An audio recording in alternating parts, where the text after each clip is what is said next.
Hey there, and welcome to Rob's Custom Wood Shop. My name's Rob, and today I'm going to be building these three boxes that stack inside each other. To start off with, I'm breaking my plywood down with the track saw. A normal person that could follow a cut diagram would only need a 4 foot by 5 foot piece of 3/4 inch plywood. I am not a normal person, so it took almost a 4 by 8 sheet. Let's just say some reading mistakes were made. The type of plywood for this build really isn't that important, but since I'm going to paint it and I have some on hand anyways, I'm going to use shop grade birch.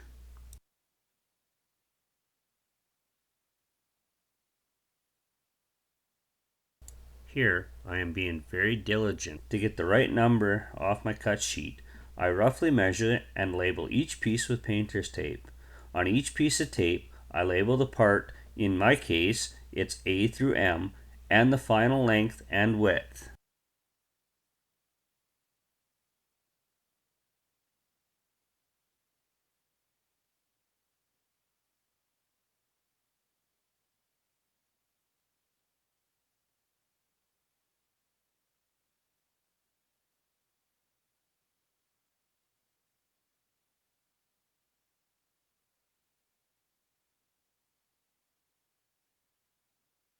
Now I'll use the table saw to cut the pieces to final width.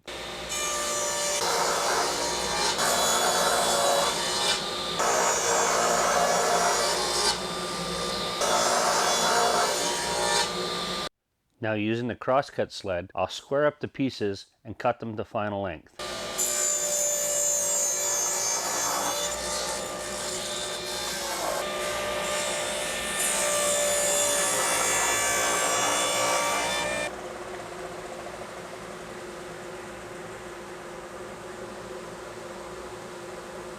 So after making the first cut, I noticed that my sled was a little bit out of alignment. It's been so hot and dry here lately that my hardwood runners have a little bit of play. I don't know if you can see that. So I'm going to have to come up with another option to cut these perfectly square.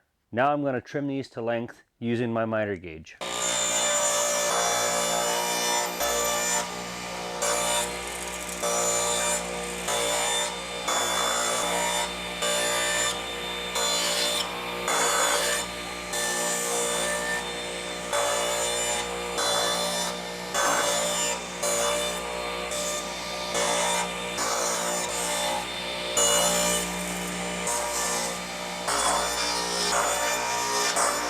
Now that I have my dado stack in and my sacrificial fence on, it's time to make a test cut.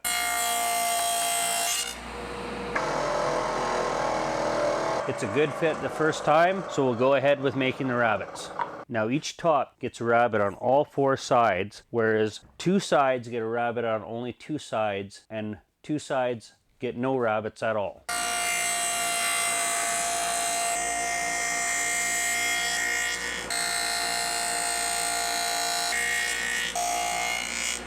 Potatoes.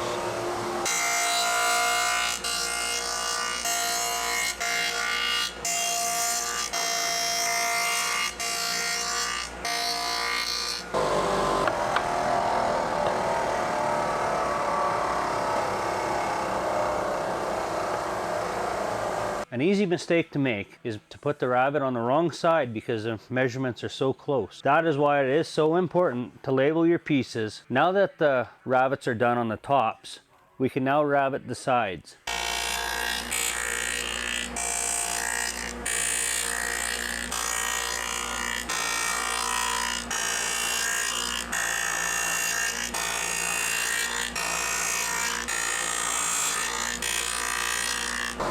Now that the pieces for our boxes are all cut and all the rabbits are done, we can do a quick dry fit just to make sure everything fits.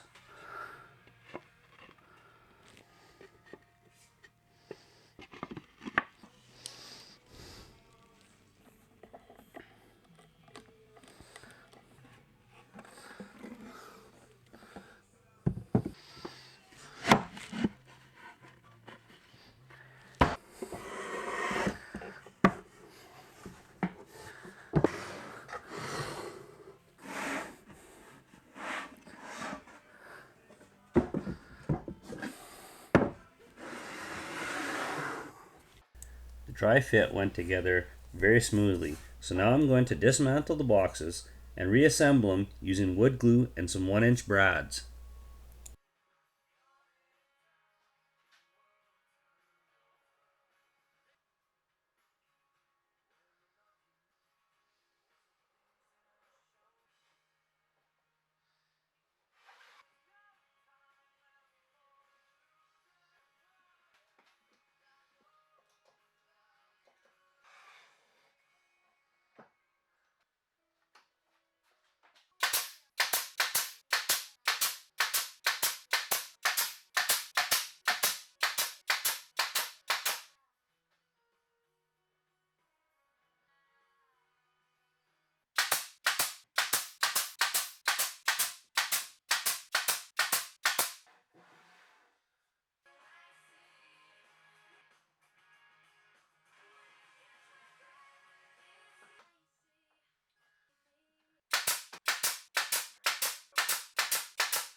Rabbiting the tops and the sides of these boxes really helped to pull them into square using very minimal clamping force.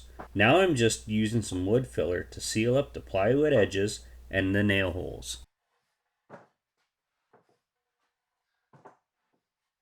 Well, it's been overnight and the glue is dry and so is the wood filler. Time for a light sanding to prep it for finish.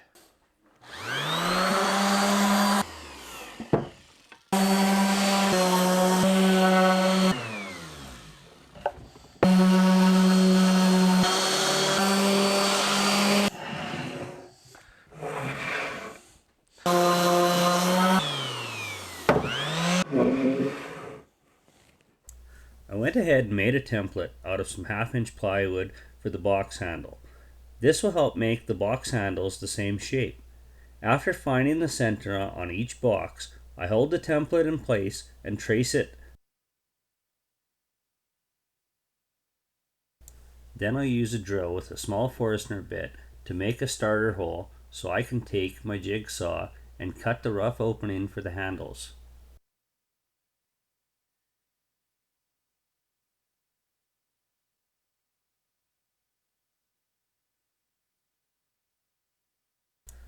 Once that's done, I'll put some double stick tape on my template to hold it down to the box as I use a flush trim bit in the router to clean up the rough handle edges.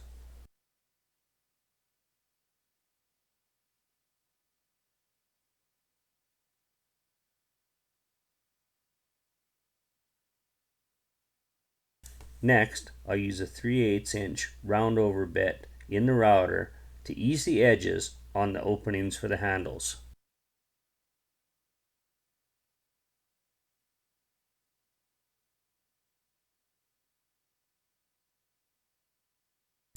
Then, just a quick hand sanding up to 120 and these pieces are ready to go get finished.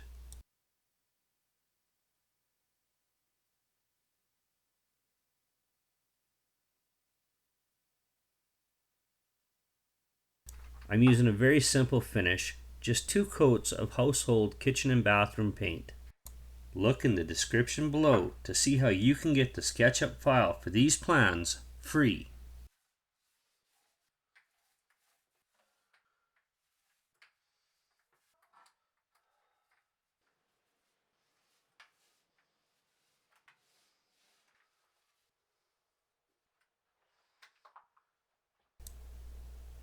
Now that the paint's dry, we can see our final product. If you enjoyed this video, hammer that like button, and if you'd like to see more of my videos, hit that subscribe button and don't forget to ring the little notification bell so you don't miss when I upload any new content. Thanks for watching and hope to see you on the next project.